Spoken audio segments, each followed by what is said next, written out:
I certainly do not agree with what you have said. And this is an effort, a war, a battle, which is aimed to recover the right of Mexicans to live in peace. This is something that has to be seen in perspective. The first objective is to seize the power from these groups, and therefore their ability to challenge. There'll always be groups. As long as it's a criminal enterprise, there'll always be groups, and the profit motive will be there. We talked to the mayor of Juarez. His best hope is that the drug trade just moves to Chihuahua itself, the city. He doesn't think it's going to be eradicated. You're just displacing it. Unless the criminality of drugs is addressed, this is never going to go away, is it? No, I don't agree with you. This is, first of all, the criminalization of drugs is something that can only be addressed in a world level.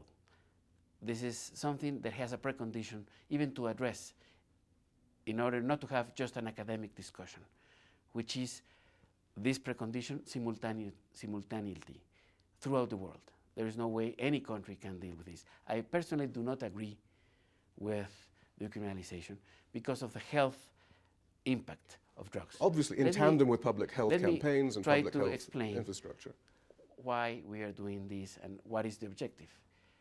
The objective first is to get the power out of these groups and therefore create the geographical and political and social space to rebuild the state in those areas in which it has been most affected by the power of these groups. Rebuild local police authorities so they can provide the public security service to the citizens of their communities. And this is exactly what we are doing. We have designed a model of operation for police forces throughout the country. And we believe that this is something that will be there after we end with this violent period of the war. This is not going to be there forever. I can assure you we are advancing very much in affecting the ability of these groups to reproduce their criminal model. We know very well what we are doing. We understand the problem. We've seen a very interesting phenomenon recently, though, of people saying this while they're in government and in power and saying, look, we have to take on these drug cartels.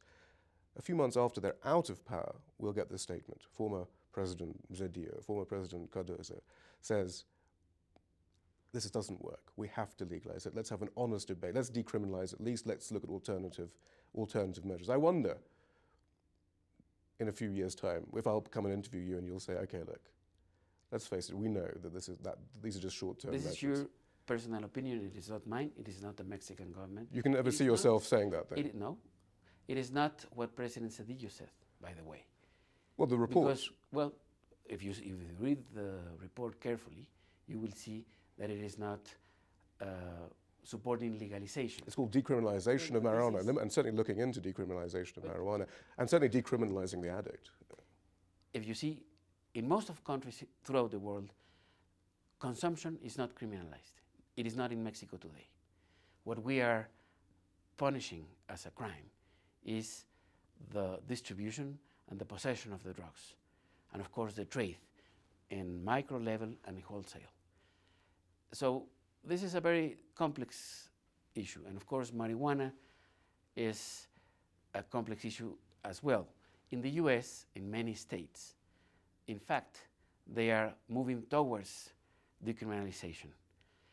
I would say that what you have said in terms of Mexican production of marijuana is totally wrong. Eradication is not down. The International Narcotics Report from the State Department. This is an effort from the Mexican government. What we have seen is that numbers in 2007 were larger than 2006 and were lower in 2008, not because the effort is lower. It is because US domestic production is displacing supply from Mexico. Again, and seizures in Mexico are up. Another argument to suggest let's deal with the fundamental demand and let's stop, this isn't working. Total supply. It's just about displacement. All of these strategies are just displacing it, the drug trade from one area to another to another. Okay, if it's not Mexican marijuana that's being consumed, it's American marijuana, but it's all just going to the drug trade is going to continue as long as the objective for our country is to raise the opportunity cost of Mexico and together with Mexico, Central America, as a route of supplying drugs into the largest market in the world. This is a very complex phenomenon. There are emerging markets elsewhere. For instance, The most attractive market for cocaine today in the world is not the US in terms of prices, it is Europe. Europe pays, even with the strong dollar, a much higher price than the US wholesale for cocaine. And volumes are growing rapidly. We are very clear in understanding the kind of phenomena we are facing. You're not going to hear from me an argument in terms of legalizing drugs across the board. Is it because your hands are tied? We've talked to former government officials who say, look, if we did this, the US would punish Mexico. I have been working on this problem for 8 years now. I understand the problem. I understand the health aspects of the problem. You cannot have 100% optimum response to every single problem. What I have to say here is there is no way that a single country can change the understanding of the world around this problem. What we can do is put every single mean in our reach, at our hand, to meet our objective, which is to raise Mexico's opportunity cost as a route or as a production area for any drug, and therefore push it to another country. Whatever. It is important that we remove the power from these groups in our country to recover fully the right of Mexicans to live in peace, which has been, in a way, kidnapped, seized in certain geographical areas which are highly relevant for Mexico. This is the commitment of President Calderon before the Mexican people.